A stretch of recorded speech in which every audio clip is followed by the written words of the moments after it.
हिमालय में त्रासदी, काठमांडू में प्लेन क्रैश। काठमांडू में बुधवार सुबह का शांत माहौल एक प्लेन क्रैश की खबर से हिल गया। स्थानीय समय सुबह लगभग 10 बजे त्रिभुवन इंटरनेशनल एयरपोर्ट से उड़ान भरने के कुछ देर बाद ही शौर्य एयरलाइंस का एक यात्री विमान दुर्घटनाग्रस्त हो गया। नियमित उड़ान पर निकला ये विमान नेपाली राजधानी के बाहरी इलाके में एक खेत में जा गिरा, जिससे देश और अंतर्राष्ट्रीय समुदाय में दहशत फैल गई। प्रत्यक्षदर्शियों ने हाहाकार और विनाश का दृश्य बयान किया।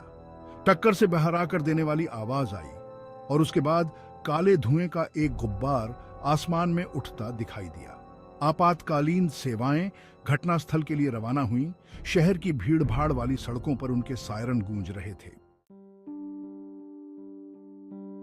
शौर्य एयरलाइंस फ्लाइट 571 एक रूटीन फ्लाइट का दुखद अंत। इस दुखद हादसे में शामिल विमान de Havilland Canada DHC-6 twin otter था, जो नेपाल के दुर्गम इलाकों में छोटी दूरी की उड़ानों के लिए आमतौर पर इस्तेमाल किया जाने वाला विमान है।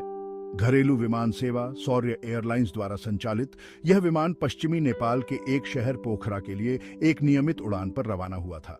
विमान में 2 क्रू मेंबर्स और 17 यात्री सवार थे, जो सभी शौर्य एयरलाइंस के कर्मचारी थे। वे कंपनी रिट्रीट के लिए पोखरा जा रहे थे। टीम निर्माण और साथ के लिए रखा गया यह दिन अकल्पनीय त्रासदी में बदल गया।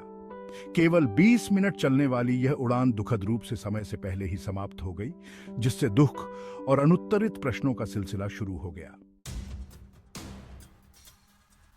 मलबे के बीच बचाव के प्रयास, समय के खिलाफ एक दौड़। दुर्घटना के तुरंत बाद समय के खिलाफ एक बेहद जरूरी दौड़ शुरू हो गई। फायर फाइटर्स, पुलिस और सेना के जवान सहित पहले प्रतिक्रिया देने वाले लोग दुर्घटना स्थल पर पहुंचे तो उन्होंने विमान के टुकड़े टुकड़े होते देखे, जो आग की लपटों में घिरे हुए थे। टक्कर से विमान के परखच्चे उड़ गए थे और मलबा काफी दूर तक फैला हुआ था, जिससे बचे लोगों का पता लगाना और भी मुश्किल हो गया था।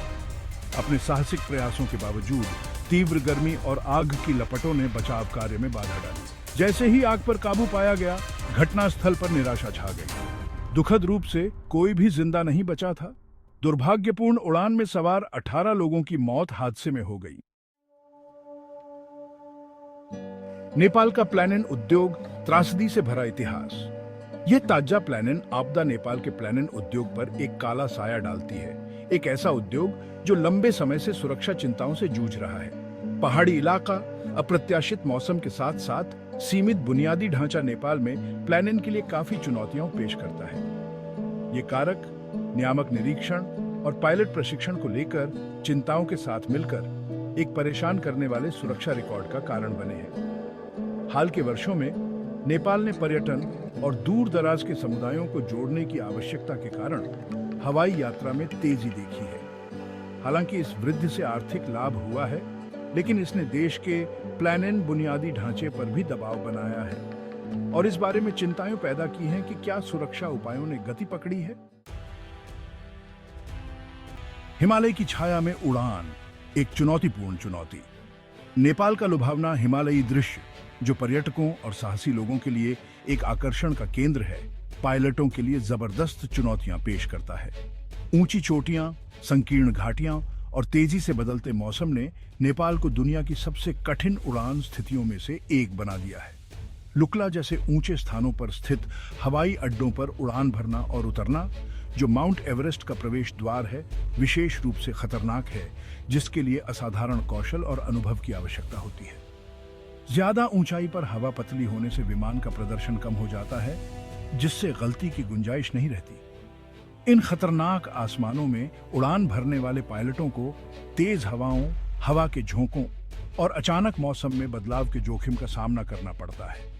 इसके अलावा इन क्षेत्रों में नेविगेशनल उपकरणों की सीमित उपलब्धता और कठिन भूभाग पायलटों के लिए अतिरिक्त चुनौतियां उत्पन्न करते हैं।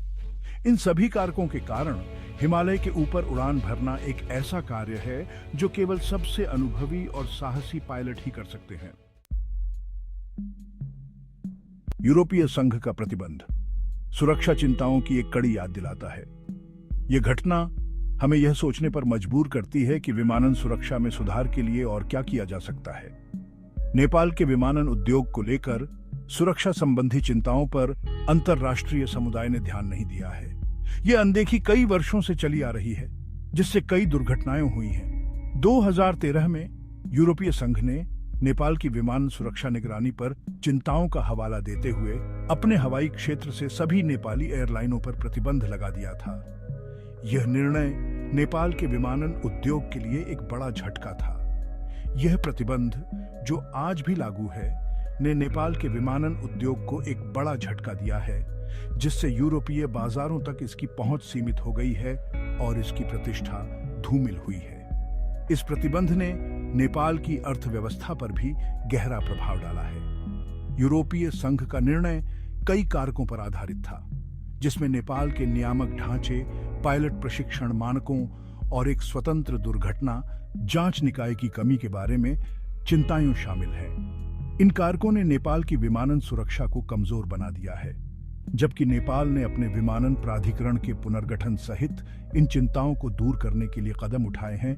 यूरोपीय संघ का प्रतिबंध आगे आने वाली चुनौतियों की एक कड़ी याद दिलाता है। यह प्रतिबंध नेपाल के लिए एक चेतावनी है कि उसे अपनी विमानन सुरक्षा में सुधार करना होगा। पिछली आपदाओं की गूंज रोकी जा सकने वाली त्रासदियों की एक श्रृंखला। यह ताजा त्रासदी नेपाल के प्लेनेन दुर्घटनाओं के इतिहास की एक भयानक याद दिलाती है। देश ने हाल के दशकों में हवाई दुर्घटनाओं की एक श्रृंखला देखी है, जिनमें से कई को मानवीय भूल, तकनीकी खराबी या दोनों के संयोजन के लिए जिम्मेदार ठहराया गया है। 2018 में ढाका, बांग्लादेश से एक यूएस बांग्ला एयरलाइंस की उड़ान त्रिभुवन अंतरराष्ट्रीय हवाई अड्डे पर उतरते समय दुर्घटनाग्रस्त हो गई, जिसमें 51 लोगों की जान चली गई। अगले वर्ष लुकला के पास समिट एयर का एक विमान दुर्घटनाग्रस्त हो गया, जिसमें सवार सभी 3 लोगों की मौत हो गई। इन घटनाओं ने आदीद अन्य घटनाओं के साथ नेपाल की प्लेनेन सुरक्षा की स्थिति पर गंभीर सवाल खड़े किए हैं। काठमांडू में बागमती नदी के किनारे, जिसे पशुपतिनाथ घाट के नाम से जाना जाता है, सदियों से अनगिनत दाह संस्कार देखे हैं। यह आध्यात्मिक महत्व का स्थान है, जहां हिंदू अपने प्रियजनों को विदाई देते हैं, उनकी आत्माएं पुनर्जन्म के चक्र में प्रवेश करती हैं। दुखद रूप से यह घाट नेपाल की प्लेनेन त्रासदियों का एक दुखद प्रतीक भी बन गया है। हवाई दुर्घटनाओं के बाद पीड़ितों के शवों को अक्सर यहीं लाया जाता है, जिन्हें हिंदू रीतियों के अनुसार उनकी अंतिम यात्रा के लिए तैयार किया जाता है। एक साथ जलते हुए कई चित्तों, अगरबत्ती की खुशबू से भरी हवा और रिश्तेदारों के विलाप का दृश्य इन रोकी जा सकने वाली त्रासदियों की मानवीय कीमत की एक दर्दनाक याद दिलाता है। बदलाव की जरूरत। बढ़े हुए सुरक्षा उपायों के लिए एक आह्वान। यह आह्वान केवल एक औपचारिकता नहीं है, बल्कि एक गंभीर आवश्यकता है। शौर्य एयरलाइंस की उड़ान 571 की दुर्घटना एक ऐसी त्रासदी है जो कभी नहीं होनी चाहिए थी। इस दुर्घटना ने कई परिवारों को गहरे दुख में डाल दिया है। यह नेपाल के विमानन क्षेत्र में बढ़े हुए सुरक्षा उपायों की तत्काल आवश्यकता की एक कड़ी याद दिलाती है। हमें यह सुनिश्चित करना होगा कि ऐसी घटनाएं दोबारा न हों। हालांकि देश ने हाल के वर्षों में प्रगति की है, लेकिन ऐसी दुर्घटनाओं को फिर से होने से रोकने के लिए अभी और बहुत कुछ किए जाने की जरूरत है। हमें सुरक्षा मानकों को और भी सख्त बनाना होगा।